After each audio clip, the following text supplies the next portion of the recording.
igual vai assistir esse vídeo, esta mensagem, isso é para você também com toda certeza, tá? Uma providência de Deus. Deus providenciou para que você estivesse vivo e se deparasse com esta mensagem. Parece que toda vez uma coincidência, mas não foi não. Foi uma providência de Deus, porque Deus está de olho em você, para o seu bem. Deus tem planos para você que você sequer pode imaginar, planos maravilhosos para você e a sua família, tá, meu amado? Assista toda a mensagem e compartilhe e se inscreva também no canal, amém? Meus amados, aconteceu no oeste dos Estados Unidos, muitos anos atrás, era um local de difícil acesso, muito isolado dos grandes centros. Existia um pequeno vilarejo, e naquele vilarejo ali tudo era harmonia, existiam poucas pessoas que moravam ali, e realmente existia uma paz, uma harmonia, uma fraternidade muito grande entre aqueles moradores daquele vilarejo. Até que um dia chegou alguém para morar naquele vilarejo. E esse alguém então começou a tirar a paz, o sossego, a tranquilidade daquelas pessoas dali. Essa pessoa, ele era uma pessoa, um verdadeiro delinquente, e ele bebia muito também. E quando ele bebia, ele aprontava muito, era metido a valente, enfim, arrumava confusão com todo mundo. E existia ali naquela vila duas pessoas, duas famílias. Era a família do senhor Fritz, que ele era de origem alemã, e a família do senhor Ramos. Eles eram compadres, eles eram grandes amigos, e moravam a uma distância mais ou menos de 2 quilômetros, uma casa da outra, distância mais ou menos. E o senhor Fritz, ele tinha tentado de todas as maneiras, ele tentava ajudar aquela pessoa, porque ele era uma pessoa que gostava do bem, gostava de ajudar. E ele tentava de todas as maneiras ajudar aquela pessoa que tinha chegado lá. Mas cada vez que ele tentava ajudar só fazendo bem, logicamente, aquela pessoa mais pegava antipatia contra ele. E chegou até ele ameaçar de morte, inclusive. Bem, mas o dia da tragédia aconteceu exatamente no domingo. Era um dia de feira, e depois, já mais de meio-dia, de repente todo mundo ouviu alguém que vinha pelo meio da rua, cambaleando daquela feira lá, tinha acabado a feira já, e naquela ruazinha cambaleando ele vinha gritando, e vinha com uma faca na sua mão, uma peixeira na sua mão. Não tinha polícia, não tinha nada, era como eu falei, tudo era muito rústico. E aquela pessoa completamente embriagada, usada logicamente pelo maligno, e ele vinha gritando e ele vinha dizendo assim: é hoje, hoje é o dia, hoje eu vou tirar a vida do senhor Fritz, hoje eu vou matá-lo. E queridos, e ali o senhor Ramos, ele então ouviu aquilo, e ele tentou ali persuadir aquela pessoa para que ele não fizesse aquela loucura, que ele desistisse daquilo. Mas não adiantou de nada. E ele disse: não tem jeito, é hoje. Ele ia caminhando, correndo, caminhando com aquela faca em direção à casa do senhor Fritz, que só fazia o bem para ele. Aí então o senhor Ramos, então, ele tinha um filho de 13 anos, um jovem, robusto, um menino com 13 anos, e o senhor Ramos, então, ele olhou para o seu filho e ele gritou e disse: meu filho, você corra, vá pelos atalhos, vá correndo e avise o senhor Fritz que a pessoa, aquela fulana, está indo para tirar a sua vida, para lhe matar. E aquele filho, então, ele, assustado, então ele começou a correr, era um jovem, e tinha toda a perspectiva, logicamente, toda a probabilidade de chegar muito antes, porque ele ia atalhando o caminho e ia correndo.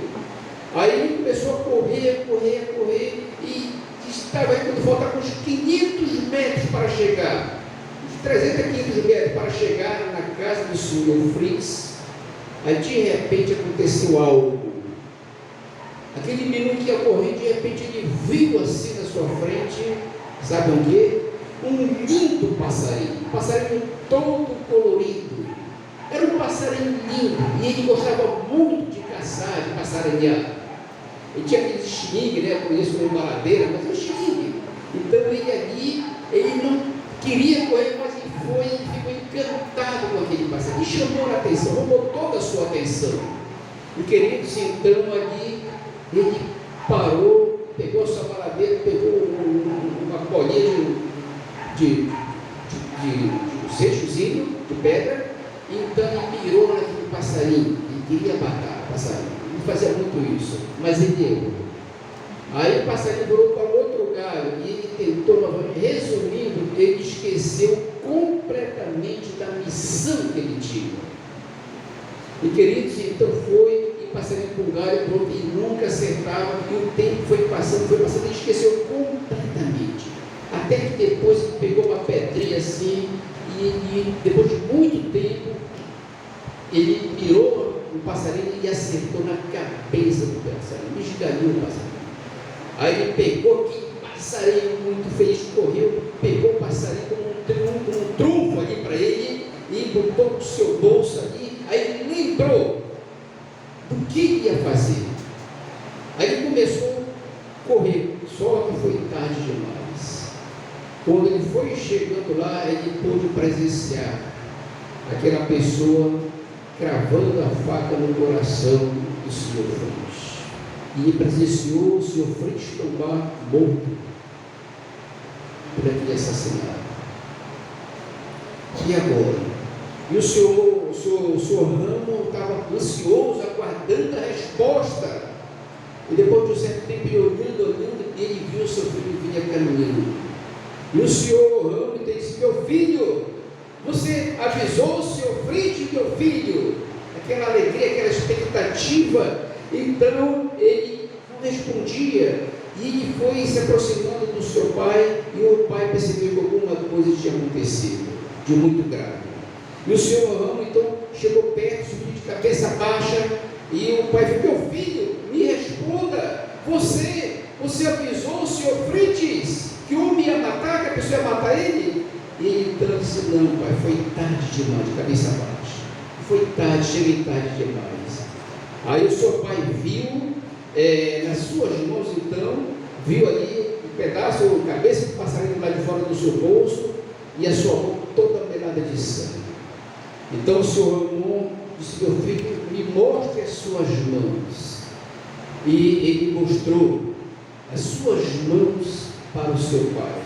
E o seu pai ali, com o coração estraçalhado, muitíssimo triste, olhou para as mãos do seu filho e disse: meu filho, o sangue do senhor Freitas está nas suas mãos.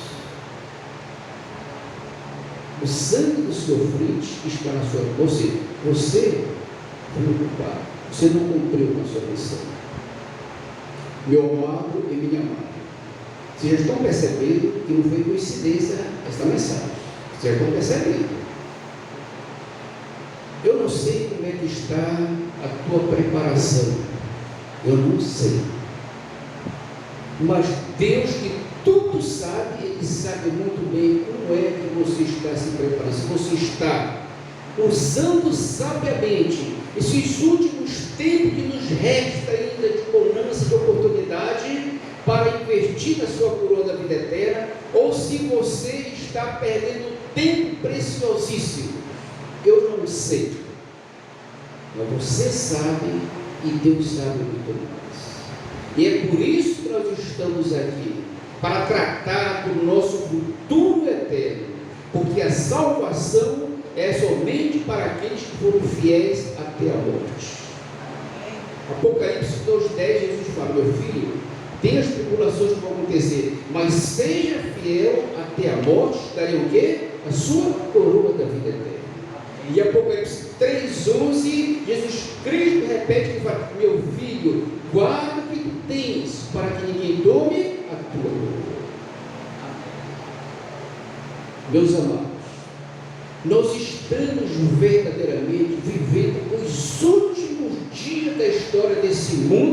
assim como nós conhecemos. E isso é fato. Não tem como negar.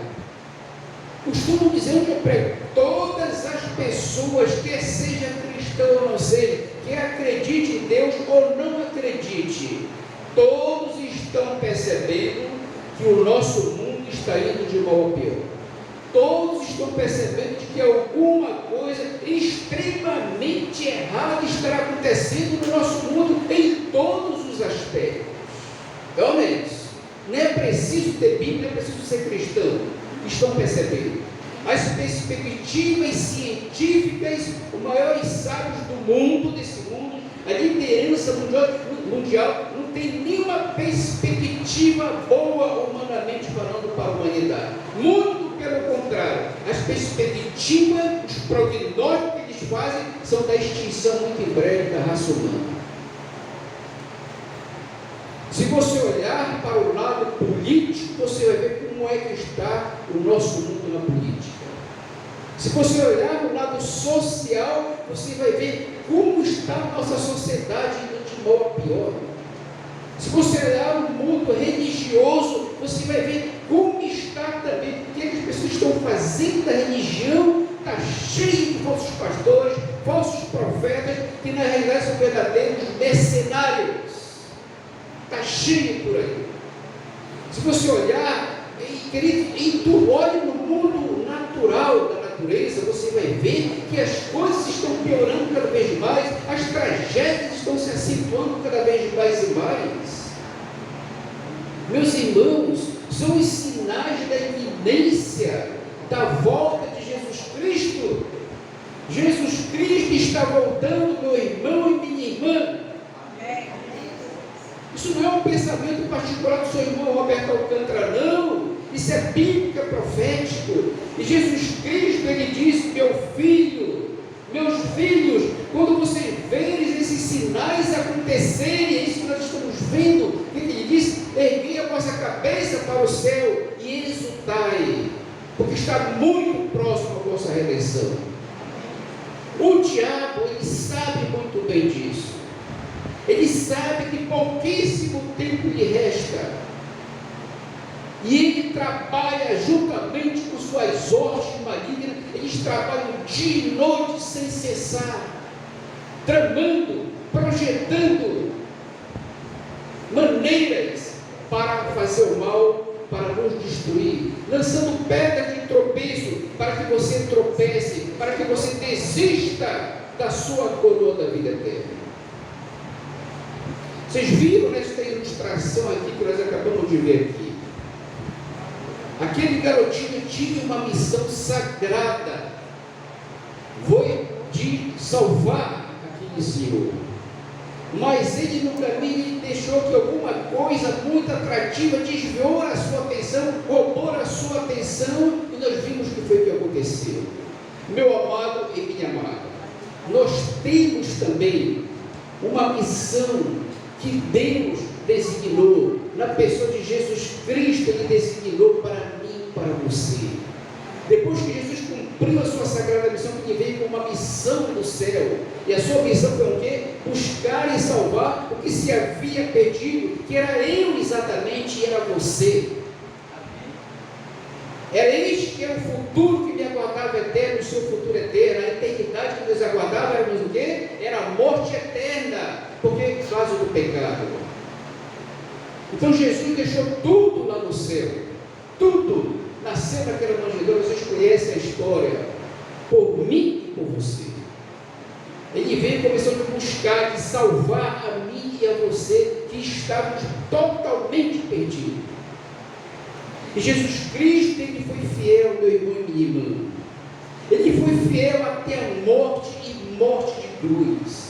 Aquela morte de cruz que os romanos davam naquele tempo não era para qualquer pessoa, era para os considerados os piores bandidos que existiam naquele tempo. E botaram Jesus como sendo um criminoso, como sendo um bandido. Foi isso que a humanidade considerou a Jesus Cristo. Mas Ele não desistiu. Jesus Cristo teve todos os momentos, teve todos os motivos do mundo para dizer: olha, eu não vou morrer por vocês, não. Vocês são muito ingrato comigo? Olha o que vocês estão fazendo comigo. Eu vim para salvar vocês, para dar a vida eterna. E vocês estão fazendo isso. Jesus teve motivo para isso. E ele poderia muito bem, em vez de abrir os seus braços de uma livre e espontânea vontade para ser crucificado, para poder dar a vida para mim e a você, ele resolveu exatamente abrir os seus braços. Ele poderia cruzar os seus braços: eu vou voltar para o céu porque você não merece. Mas ele não fez isso. Suportou todos aqueles escárnios que nós vimos lá nos evangelhos, todo aquele sofrimento, aquela angústia, a dor que é inimaginável. Nós nunca iremos compreender a dimensão do sofrimento, da angústia que Jesus passou por mim e por você, exatamente, por irmão e minha irmã. Isso é fato. Todo o universo não caído, eles presenciaram e eles sabem disso. Meus amados e minhas amadas, nós precisamos, irmãos. Jesus, então, depois que ele cumpriu com sua sagrada missão, que foi a morte de cruz, ele ressuscitou. Antes de ele voltar para o céu, que foi o que ele disse, ele deu uma missão sagrada para a sua igreja, ou seja, individualmente para cada um de nós, que é individual. Foi o que ele falou: agora vocês vão por todo mundo e o quê? E pregam o quê? O Evangelho. Pregar o Evangelho eterno. Essa é a missão sagrada que Jesus designou para mim e para você, meu irmão e minha irmã. Se você, porventura, de repente, está tentando cumprir uma outra missão, deixando como prioridade uma outra coisa, seja qual for, Deus quer que você saiba que você está correndo um seríssimo risco. Está completamente errado. Porque a nossa missão, que deve ser sagrada em primeiro lugar, é essa que Jesus deu. O resto é resto. O resto vem depois, meu irmão e minha irmã. Deus precisa estar em primeiro lugar. E a missão é essa, meus amados: ajudarmos, aproveitarmos as oportunidades que ainda nós estamos tendo para fazer a nossa parte bem feita, fazendo de tudo o que for possível para ajudar a salvar outras pessoas também. Até porque Jesus Cristo nos fala, a palavra de Deus, de que todo ser humano, quando fala todo, é todo, irmão. É o mendigo, é o alcoólatra, é o bandido, seja quem for, nos fala Deus de que todo ser humano, enquanto ele estiver vivo, ele é um candidato ao reino do céu. Não interessa, não compete a mim ou você queremos fazer acepção de pessoas e muito menos queremos julgar pela aparência, que nós não conhecemos o coração dos outros. A minha missão e a sua missão é nós irmos a qualquer pessoa, não interessa quem seja, e fazermos a nossa parte. Uma oração, uma consagração, primeiramente, temos que nos consagrar, nos prepararmos, não é de qualquer maneira, e fazermos a nossa parte. Se a pessoa aceitar, amém, amém e amém. Se a pessoa não aceitar, fizemos a nossa parte. Mas, irmão Roberto, isso que você está falando está na Bíblia? Claro que está. E eu vou ler aqui para vocês aqui um texto aqui. Vamos aqui acompanhar. Está lá em Ezequiel. Olha só, Ezequiel, capítulo 3 de Ezequiel. Capítulo 3 de Ezequiel. Observe só que existe a missão, uma missão de Deus para mim, ser individual, e para você cumprir. Lembre-se de eu ler aqui o texto. Lembre-se de que Jesus Cristo, quando ele nos levar para o céu, o que ele vai dizer para cada salvo na hora da coroação? Ele vai dizer o quê? Bem-estar, meu servo, bom e fiel. É isso? O que mais? Sobre o pouco tu foste fiel, agora sobre o muito eu te colocarei. Entra no gozo do teu Senhor. E ele vai colocar na sua cabeça a sua coroa da vida eterna. Amém, querido? uma coroa real, literal, de ouro puro, que já está lá no céu te aguardando.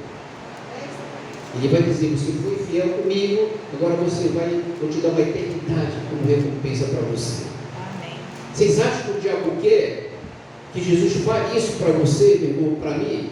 Você acha que o diabo quer que você receba das mãos de Jesus Cristo, muito em breve, a sua coroa da vida eterna? Claro que não, meu irmão e minha irmã. Então aqui, observe que a nossa missão é subdividida em duas partes. Olha só a verdade.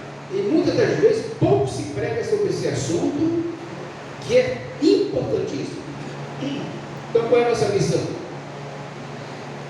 Ezequiel 3, versículo 17 em diante. Vamos ver então a missão que Deus nos dá para, primeiramente, os que estão de fora da igreja, para aqueles que não são cristãos. Nós temos uma missão sagrada para com essas pessoas. Como nós falamos, não devemos fazer acepção. Como já foi falado, todo ser humano, seja quem for, quando estiver vivo, ele é um candidato ao reino de Deus. Sabemos que a porta da graça se fecha para a pessoa na ocasião da sua morte somente. Sabemos que no último momento da vida alguém pode se arrepender, de verdade. Se colocar em dias com Deus, Deus vai lhe perdoar, Ele vai se salvar. Olha um grande exemplo lá na cruz. Aqueles dois criminosos que estavam lá, eles eram criminosos. Nos últimos momentos da vida dele lá, nós vimos que um zombou, esclareceu, foi, e outro se arrependeu. Jesus prometeu a salvação para ele. Sem verdade, eu te digo hoje, você vai estar um dia comigo no paraíso, garantiu, ele morreu. Então nós temos que entender isso, nunca desistimos de orar e fazer trabalho missionário com alguém. Então a nossa missão é subdividida em duas partes, irmão.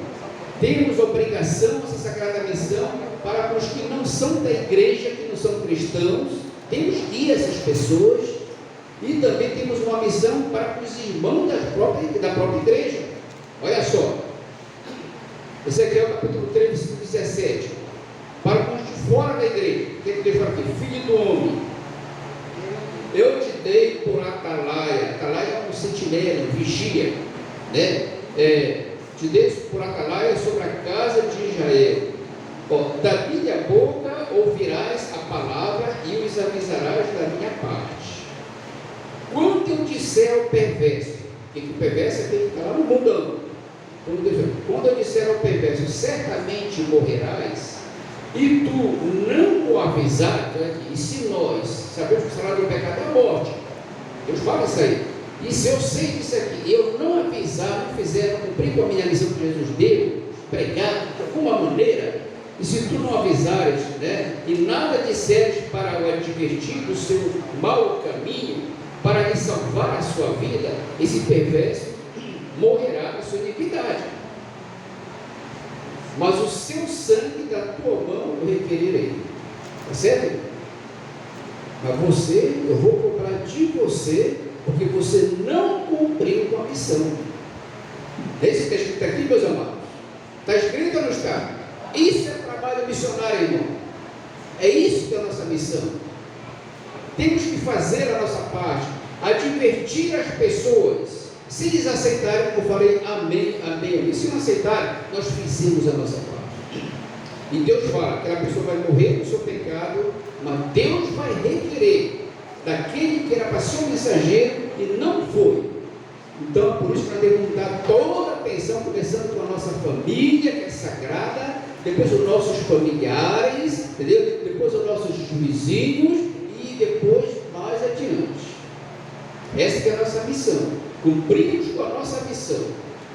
Agora, muito bem, agora percebe só que, continuando, versículo 19, mas se tu avisares o perverso, que se nós fizermos a nossa parte, avisares o perverso, e ele não se converter da sua maldade e do seu caminho perverso, ele morrerá na sua iniquidade. Ele ouviu, tudo bem, mas tu salvaste a tua alma.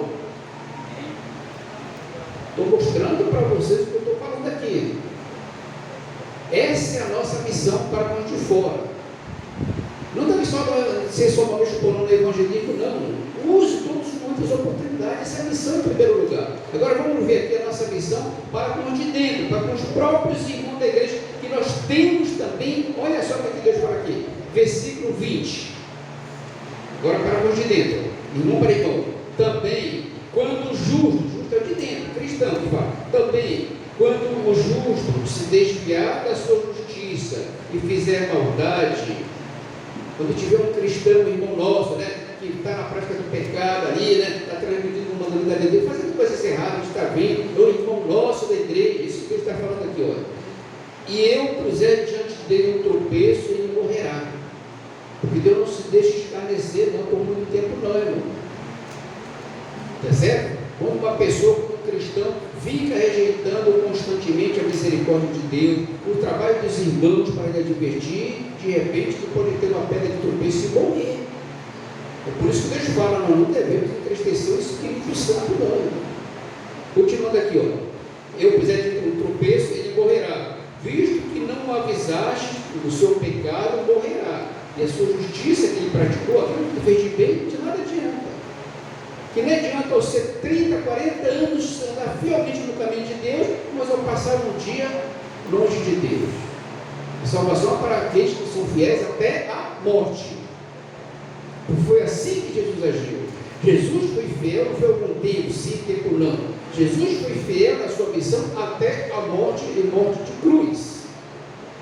Então, agora observe aqui, a sua justiça que praticaram não serão lembrados, mas o seu sangue das tuas mãos o requererei. Está vendo aqui? Aquele cristão, aquele irmão, se era o irmão que você tinha conhecimento que estava em pecado, se você for, primeiro com oração, como fala em São Mateus 18, né? Com oração, com humildade, se preparando, você vá com o irmão, não tenha medo nem vergonha. Pega o texto da Bíblia, se prepare, você faz uma visita para esse irmão, para essa irmã, e você fala, a verdade, eu estou aqui porque eu te amo, entendeu? E mostra que se está no pecado grave, está aqui falando isso, e assim por diante. Faça a sua parte, meu irmão. É muito o contrário de que, infelizmente, muitos fazem. Quando vê o irmão com seus defeitos, eles ficam fazendo conversinhas com outros irmãos, não é isso, né? Falando mal do seu irmão, não ora para aquele irmão, não faz a visita com o irmão, aí, meu irmão, isso aí complica muito mais. Isso é diabólico. O nosso trabalho missionário é ir na casa do irmão, com a irmã, e com amor, com carinho, mostrar para ele, ajudar, orar junto com ele. É esse que é o trabalho realmente que é designado por Deus. Jamais é o trabalho de ficar semeando contenda, de ficar falando mal do seu irmão, da sua irmã, que às vezes não tem nem certeza absoluta de que realmente está no erro. Isso é diabólico. E finalizando aqui, olha, não será lembrado. No entanto, se tu avisares o justo, se tu avisar o teu irmão, para que não peque, e ele ouvir o teu conselho e não pecar, certamente viverá. Deus vai dar vida longa para ele, viverá, porque foi avisado, e tu também salvaste a tua alma. Tá bem? Está certo, meus amados? Meus irmãos, existe logicamente, lá em Joel, vou só ler aqui, existe aqui uma missão, Joel capítulo 2. Observe como é que nós devemos fazer o nosso trabalho missionário. Quando fala fazer trabalho missionário, é salvar pessoas pelo poder, logicamente, de Jesus Cristo, que é o Espírito Santo. Como? Então observe só, Joel capítulo 2, versículo 1. Ouça o que nos fala aqui a palavra de Deus. A ordem que Deus dá para mim e para você: tocai a trombeta em Sião, e dai voz de rebate no meu santo monte, e perturbe-se todos os moradores da terra, porque o dia do Senhor vem e está próximo. Amém? Amém, irmão? Nós somos um sentinela, como nós já vimos no outro texto. Então Deus fala que nós devemos tocar a trombeta em alto e bom som, que todas as pessoas possam verdadeiramente ouvir. E essa tocada, essa trombeta é exatamente o que? É advertindo as pessoas para que elas se preparem, para que elas se coloquem dias com Deus urgentemente, porque está muito próximo do seu dia. É o que está escrito aqui. Mas aqui, caminhando para o final já aqui, observe bem só o que nos fala aqui a palavra de Deus: tocai a trombeta. Agora aqui, no outro texto, em 1 Coríntios, tá, capítulo 14, 1 Coríntios, falando sobre a trombeta. Trombeta é dar um alerta. Para entendermos melhor, antes de lermos esse texto, vamos entender aqui como era no passado. Nas cidades dos tempos do Velho Testamento, era costume, né? Existiam as cidades, geralmente elas eram muradas, porque era para ter mais proteção dos inimigos, e existiam os sentinelas. Ficavam no local alto, vestia a sua trombeta e ficava ali. De noite, os sentinelas. Quando eles viam de longe, um inimigo, um exército, seja quem for, eles presenciavam, eram os primeiros a presenciar o perigo que estava se aproximando, e eles tocavam a trombeta em alto e bom som, alertando para que se preparasse, porque o inimigo estava vindo. Era assim que era. Então é a mesma coisa, nós somos sentinelas de Deus também. Então nós devemos também tocar a trombeta, advertindo as pessoas que o inimigo está aí, tá? Que o inimigo está fazendo um estrago na humanidade e que Jesus Cristo está voltando. Essa é a nossa missão. Só que tem um detalhe. 1 Coríntios capítulo 14, versículo 8 e 9, observe bem aqui o que Paulo fala. Diz assim, olha: pois também, se a trombeta der um som incerto, quem poderá se preparar para a batalha? Entenderam? Quer dizer, se de repente um tocador de trombeta que der um sonido, um toque, que ninguém entenda, como é que eles vão se preparar se eles não entenderam? Versículo 9: assim vós, se com a língua não disserdes palavras compreensível, como se entenderá o que está dizendo? Entenderam? Então, o nosso trabalho missionário deve ser um trabalho muito bem feito, um trabalho com ordem, com decência, acima de tudo com consagração primeiramente. Nós recebemos essa mensagem, mas primeiramente nós temos que fazer igual Maria Madalena, como ela fazia. Às vezes a gente quer fazer as coisas erradas, é por isso que não dá certo. Jesus Cristo gostava muito de ir naquela família ali, né, que era Marta, Maria Madalena e Lázaro, porque eles amavam Jesus Cristo. Jesus sempre que estava naquela região, né, trabalho missionário que não parava, ele sempre ia naquela casa que ficava distante ali da cidade, um lugar reservado, meio afastado. E interessante que quando Jesus chegou, está registrado na palavra de Deus, ele chegou certa vez lá, estava lá na sala, e logicamente todos amavam Jesus, e Marta estava logicamente preparando ali, arrumando a casa, fazendo que seja uma boa comida, porque o seu melhor homem estava ali, que era Jesus Cristo. É bonito, né? Então eles amavam, então Marta estava fazendo, arrumando a casa, ajeitando tudo, porque Jesus Cristo estava lá na sala. Só que Maria Madalena teve uma outra atitude diferente. Sabe o que foi a atitude dela? Ela correu, assentou-se aos pés de Jesus, não foi? E começou o quê? A ouvir cada palavra que saía dos lábios de Jesus Cristo. Ela priorizou isso em primeiro lugar. E a sua irmã Marta foi com Jesus lá e disse: Senhor, olha, libera ela aqui para ela me ajudar. Estamos preparando aqui a comida, a casa, libera ela. E Jesus disse: não, ela escolheu. Você está preocupado com esse primeiro lugar, mas ela escolheu a melhor parte, a sua irmã. Meu amado irmão e irmã, o que isso significa para mim e para você? Significa que esta missão aqui que nós precisamos fazer, que é salvar pessoas, que é a coisa mais solene, mais importante que existe. Mas primeiramente temos que fazer como Maria Madalena, tirarmos tempo para estarmos aos pés de Jesus, em comunhão com Jesus. Significa relacionamento com Jesus Cristo. Primeiramente é isso. Aí quando nós estivermos aos pés de Jesus, nós iremos estar capacitados, fortalecidos para fazer as coisas para Jesus. Muitas das vezes nós não temos sucesso no nosso trabalho missionário, a gente está fazendo o contrário. Talvez a gente se propõe a fazer as coisas para Jesus, mas se esqueceu de primeiramente estar aos pés de Jesus. Entenderam? Então fica o conselho aqui para você, meu irmão, para cada um. Primeiro, se coloca aos pés de Jesus. Consagração é santificação. Aí sim, aí você vai ser todo capacitado pelo Espírito Santo para fazer o trabalho para Jesus. Amém? Meus amados, meus amores, terminamos. Eu creio que vocês devem ter entendido. Vocês entenderam a mensagem, meu amado? Quantos de vocês aceitam esta mensagem de todo o seu coração? Levanta o seu braço, porque os outros estão aqui. Eu também estou muito feliz, porque a igreja toda levantou o braço e eu estou aqui também, com a graça de Deus.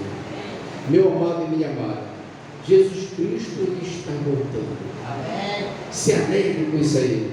Iremos passar por muitas tribulações terríveis que estão vindo aí, mas não é para nós termos medo. Não perca o foco. Bote a Deus em primeiro lugar. Siga aquele conselho que Jesus Cristo deu em São Mateus capítulo 6, versículo 33. Que Jesus fala: olha, o vosso Pai Celestial, Ele sabe de todas as vossas necessidades. Ele é Deus, onipotente, onipresente, onisciente. Ele cuida dos passarinhos, cuida das aves, Ele cuida de tudo. Quanto mais de vocês, que são uns obras generadas das mãos de Deus. Ele sabe, meu irmão, não se preocupe com isso. Isso é uma preocupação que você nunca deve ter na sua vida. Será que Jesus está sabendo o que eu estou passando? Que eu estou precisando? Não, nunca se preocupa com isso, porque Ele é Deus, sabe todas as coisas. Amém. Então, o que fazer para que eu seja um cristão grandemente abençoado por Deus? Para que Ele supra minhas necessidades. Aí ele falará no versículo 33, mas buscai em primeiro lugar, que é o reino de Deus e a sua justiça, e as bênçãos virão automaticamente. É outra coisa que infelizmente muitos cristãos estão passando por problemas, passam por certas dificuldades, são muitas dificuldades, porque estão fazendo as coisas erradas, ao contrário do que a Bíblia ensina. Estão querendo buscar, às vezes, em primeiro lugar, as bênçãos de Deus. Senhor, me dá um emprego, Senhor, me dá isso, Senhor, me dá isso, me dá aquilo. Tudo bem, mas não estão buscando em primeiro lugar o reino de Deus. Primeiro, estamos em dias com Deus. Se preocupe em agradar a Deus, andar no caminho de Deus, fazer a vontade de Deus. Se preocupe em primeiro lugar fazer isso. Isso que significa buscar em primeiro lugar o reino de Deus. E Deus vê as suas necessidades e Ele vai suprir, porque Ele é um Deus de amor, de misericórdia, que jamais irá te abandonar. Amém. E se mantenha fiel, meu irmão. Essa é a ordem do céu para você, finalizando. Se mantenha fiel. Não troque a sua salvação por nada desse mundo. Não faça igual aquele garotinho que ele tinha uma missão que era de salvar aquela pessoa, mas deixou que um passarinho colorido tirasse a sua atenção. Pois o diabo tem botado inúmeros passarinhos, coisas coloridas, que estão prendendo, desviando a atenção de muitos cristãos. São passarinhos que o diabo tem botado. E às vezes nós estamos perdendo tempo, com nossas atenções desviadas para essas coisas que o inimigo bota aí, desviando a nossa atenção da nossa sagrada missão que Jesus deu, que é salvar as pessoas. E é por isso que na Ezequiel Deus fala: se você fizer a sua parte e a pessoa aceitar, amém. Se ele não aceitar, você está livre. Mas se você não cumprir, você vai ser cobrado. Amém? Meus irmãos e minhas irmãs, vamos cantar aqui para honra e glória de Deus.